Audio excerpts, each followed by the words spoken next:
안녕하세요. 안녕하십니까. 오늘 설명드릴 문제도 제 서브노트 변압기 파트 중에 한 문제인 변압기 캐스케이딩 현상에 대해서 설명하시오.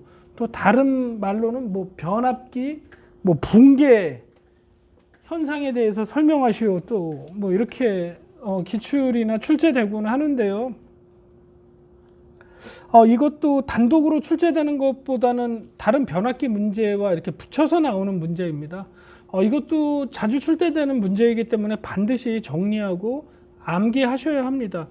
그러면 문제 설명 드리겠습니다. 제 서브노트를 지금 보고 계시는데요. 이제 변압기 캐스케이딩 현상입니다. 근데 다른 말로는 이제 변압기 붕괴 현상에 대해서 설명하시오 라고 합니다. 근데 제가 59점 맞고 떨어질 때 그때 나왔어요. 이게 변압기 붕괴 현상에 대해서 변압기 병렬 운전과 변압기 붕괴 현상에 대해서 설명하시오. 근데 이걸 늘 알고 있다고 생각했는데 이제 정리나 이런 것도 안 해놓으니까 막상 시험장에서 생각이 안 나더라고. 변압기 붕괴? 근데 그날 멘탈이 붕괴됐죠. 그래서 이거를 변압기 병렬 운전을 잘 쓰고 당연히 캐스케이딩 현상도 반 페이지 정도, 한 페이지 반 정도 같이 썼다면 그때 붙었을 수도 있어요. 왜냐하면 그때 59.2인가 떨어졌기 때문에 좀 아쉬웠습니다. 근데 그래서 늘 말씀드리는 게 여러분 이렇게 기본적인 문제, 이거 그냥 들으면 알 것 같아. 그러면 그냥 넘어가는 경우도 많거든요. 그러지 마시고 항상 서브노트화 하시던 뭐라 그러죠? 그 메모장인가? 그 메모장을 만드시던 항상 여러분들이 공부하는 거에 있어야 그게 시험장에 나와도 이제 바로 떠오르더라고요. 왜냐하면 알고 있는데 이건 나이랑 상관없어요. 왜냐하면 많은 양들을 공부하니까 알고 있어도 쉽게 얘기해서 변압기 병렬 운전도 알고 있지만 이렇게 정리해 놓고 눈으로 계속 보고 계시지 않는다면 그 시험장에서 다른 문제를 풀다가 그 문제가 나왔을 때 막상 이렇게 쓸 때 생각이 안 나는 그런 게 있더라고요. 제 경험에 의해서는. 그래서 이렇게 좀 알 것 같다. 금방 알 것 같다. 이래도 항상 좀 정리하고 암기하는 습관이 필요하다는 걸 먼저 말씀드렸습니다. 문제 설명드리겠습니다. 변압기 캐스케이딩 현상이랑 변압기 붕괴 현상이랑 변압기 캐스케이딩 현상이랑 변압기 뱅킹 방식 중 변압기를 이제 A뱅크, B뱅크, C뱅크 이렇게 운전하는 방식 중에 변압기가 한 대 소선 시 나머지 변압기가 전부를 감당할 수 없는 경우 변압기가 순차적으로 소선되어 전체 시스템이 파괴되는 현상을 변압기 캐스케이딩 현상이라고 합니다. 제가 저번 시간에 이렇게 설명드렸던 변압기 통폐합 운전의 단시간 과부하에 견딜 수 있는 변압기여야 한다. 통폐합 운전 조건에 그걸 설명드렸던 거 기억나실 거예요. 제 동영상을 계속 봐오신 분들은.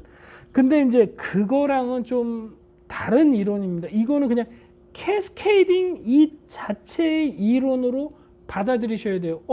우리 통폐합 운전할 때는 통폐합 운전 이 뱅킹 방식 A 변압기, B 변압기, C 변압기 이렇게 운전할 때 통폐합 운전의 조건에 단시간 과부하에 만족해야 되는데 왜 그러지? 그 생각은 통폐합 운전은 하실 때 생각하시고 요거 캐스케이딩 현상은 그냥 이거 그대로 시각으로 좀 바라봐 주셨으면 하는, 또 그렇게 바라봐 주시고 그렇게 정리해서 시험에 나올 때 쓰시면 더 합격 빨리 하세요. 그래서 오히려 여성분들이 우리 가르쳤던 연구반 교수님들이나 또 다른 기술사 지금 그 어떤 그 강의 학원에서 강의하시는 분들 이렇게 잘 알고 지내고 있는데요. 이제 그런 분들도 이제 가끔가다 이렇게 밥이나 술 한잔 할 때 그런 말씀들 하세요. 여성분들이 오히려 쉽다. 그냥 이렇게 외워서 그냥 쓰세요 하면 그냥 외워서 그냥 그 문제를 그대로 쓰시더라고요. 그래서 여성이 의외로 또 합격을 또 빨리 하는 경우도 있습니다. 이거는 지금 이거 얘기한 거는 제가 합격자들은 제 얘기 무슨 말인지 이해하실 거예요. 변압기 캐스케이딩 방식 다시 설명드리면 변압기 뱅킹 방식 중에 변압기가 한 대 소선 시 나머지 변압기가 전부하를 감당할 수 없는 경우, 이제 과부하를 감당할 수 없는 경우 변압기가 또 한 대 파괴돼서 전체 시스템이 멈추는 현상이 변압기 캐스케이딩 방식의 이론입니다. 그럼 그렇게 시스템이 멈추는데 그럼 어떻게 하면 되냐? 대책은 어떻게 하면 되냐? 변압기 이거 그대로 구성도 보고 여러 번 말씀드릴게요. 변압기 1차 측에 CB 또는 COS를 설치하면 됩니다. 10카 이하는 여러분들 COS 설치하지 않습니까? 그래서 변압기 1차 측에는 CB 차단기 또는 COS를 설치한다. COS는 여러분들 알고 계시다시피 10카 이하일 땐 COS 설치하잖아요. 그리고 변압기 2차 측에 변압기 2차 측에 이것도 CB인데 미안합니다. 이게 구분 퓨즈예요. 구분 퓨즈. 구분 퓨즈.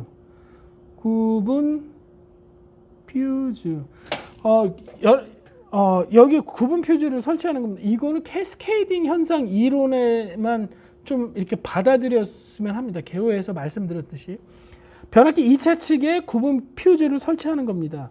그리고 보호 협조는 구분 퓨즈가 변압기 1차 차단기, 2차 차단기보다 차단 시간을 빠르게 하여 사고 파악을 방지하면 된다. 이겁니다. 그러니까 A 변압기, B 변압기, C 변압기가 있는데 한 대가 고장나서 B 변압기, C 변압기에 과부하가 걸리면 얘도 과부하가 걸려서 사고 나고 또 얘도 고장나니까 C 변압기에 모든 A, B 부하가 걸려서 차단되면 전체 시스템이 붕괴되니 만일 A 변압기가 고장나면 이 구분표 차단기가 먼저 개방돼서 다른 쪽으로 B와 C로 그 부하 우리가 감당해야 되는 그런 부하가 오지 않는다. 그러니까 A 변압기로 공급되던 거는 이렇게 같이 공급하고 있었는데 만약에 A 변압기가 사고가 났다. 그러면 구분 퓨즈가 동작해갖고 여러분 구분 퓨즈가 동작해갖고 BC한테 과부하가 걸리지 않게 한다. 그 얘기입니다. 대책이. 그래서 여기 보시면 간단히 표현했는데요. 보호협조 곡선입니다. 전류 측 그리고 시간인데요. 만약에 과부하가 걸려서 이제 전류가 이렇게 상승하면 이 구분 퓨즈 여기가 구분 퓨즈 차단기 2차, 차단기 1차 간략하게 개요로 보호협조를 설명드린 겁니다.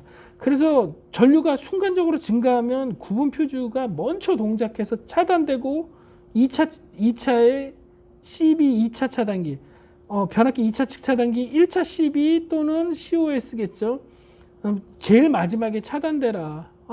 그러니까 여기서 사고 나면 구분 퓨즈가 가장 먼저 개방돼서 B와 C로 영향을 주지 말고 그렇게 사용하면 된다. 그 캐스케이딩의 대책입니다. 그래서 다시 설명드리면 변압기 1차 측의 CB 또는 여러분 늘 그 전기기사 할 때 늘 그리셨던 거잖아요. 그리고 또 현업에 계시면 당연히 알고 있는 그 뭐 구성도 도면 뭐 이렇게 표현할 수 있는데요. 그리고 변압기 2차 측에 구분 퓨즈를 설치한다. 구분 퓨즈를 설치한다. 그래서 사고가 나면 이게 먼저 용단돼서 다른 쪽에 파급 효과 B와 C 변압기에 과부하 전류가 가지 않게 한다. 이거는 저기 통폐합 운전이랑 좀 상관없이 다시 개요로 와서 설명드리면 변압기 한 대 소선 시 A 변압기가 사고 났을 때 나머지 변압기가 전부하를 감당할 수 없는 경우 그러니까 A, B, C 세 개를 공급했는데 A가 사고 나서 BC가 감당할 수 있으면 좋은데 BC가 감당할 수 없는 경우 계속 거기에 변압기에 과전류가 흐르겠죠. 과부하가 걸리겠죠. 그러면 변압기 B도 사고 나고 C도 사고 날 수 있으니 그러기 전에 구분 퓨즈가 먼저 개방돼서 여러분 구분 퓨즈가 먼저 차단돼서 B와 C에 영향을 주지 말자. 요거에 대한 내용입니다. 문제 설명을 드렸고요. 이것도 늘 말씀드리면 뭐 10점짜리 그리고 25점과 이렇게 합쳐서 나오는 문제이고 또 면접 볼 때도 여러분들께 질문하는 문제입니다. 그래서 꼭 정리하고 암기하셔야 합니다. 그리고 제가 늘 말씀드리지만 이런 기본 문제들을 여러분들이 잘 정리하고 암기해서 이런 문제들이 나왔을 때 잘 쓸 때 55점, 57점, 58점 이렇게 맞습니다. 그러면 시험에 대해서 자신감도 붙고 더 열심히 공부하게 되고 더 정진하게 됩니다. 여러분, 내가 58점 맞고 떨어졌어. 59점 맞고 떨어졌어. 이게 뭐 아쉽다. 그거 아니에요. 항상 좀 외람된 표현이지만 좀 감사하게 생각해라. 아, 그래도 내가 직장 다니면서 몇 개월, 4, 5개월 준비해서, 그러니까 그 전 거 말고 내가 올해 4, 5개월 준비해서 뭐 5월 시험을 보던 또 바쁜 와중에 또 8월 시험도 응징해, 그러니까 한 해 기준으로 그래도 오랫동안 4, 5개월 동안 또 한눈 팔지 않고 퇴근해서 열심히 공부해서 그래도 57점 맞았다. 아, 감사하다. 그래도 이만큼 했으니까 이 정도 맞은 거지. 그리고 57점 맞았으니까 좀 더 문제를 보완하고 내 서브노트에 어떤 좀 전문적으로 좀 디테일하게 쓸 수 있는 게 없을까? 이런 거 생각해서 또 문제를 추가해서 그런 마음으로 또 공부해서 다음 시험에 들어가고 다음 시험에 들어가면 여러분들 굉장히 빨리 합격하십니다. 아우, 아까워. 내가 이번에 붙어야 되는데 58점으로 떨어졌다니까.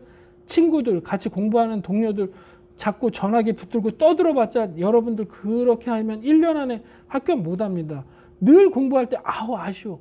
그 캐스케이딩 하나만 잘 썼으면 저도 마찬가지고 59점이 아니라 금방 합격했을 텐데, 근데 저는 아무 소리 안 하고 그냥 공부했어요. 왜? 59점 맞고 주절되다가 포기하고 나가 떨어지는 사람 엄청 많이 봤거든요. 우쭐대는 거예요. 나는 조금만 더 하면 합격하는데, 야, 그렇게 공부하면 안 돼. 이렇게 해야 돼. 이렇게 상대방 훈수 두다가 자기가 스스로 날아가더라고요. 그러니까 여러분, 그거는 그냥 여러분들이 그냥 맞을 수 있는 점수. 내가 공부해서 그냥 57점 맞을 수밖에 없으니까 57점 맞았구나. 그냥 채점관한테 좀 감사하고, 뭐 왜 나는 이렇게 공부했는데 잘 썼는데 이렇게 점수가 안 나와. 그거는 여러분들 생각, 네 생각이지 채점관들 생각은 아니에요.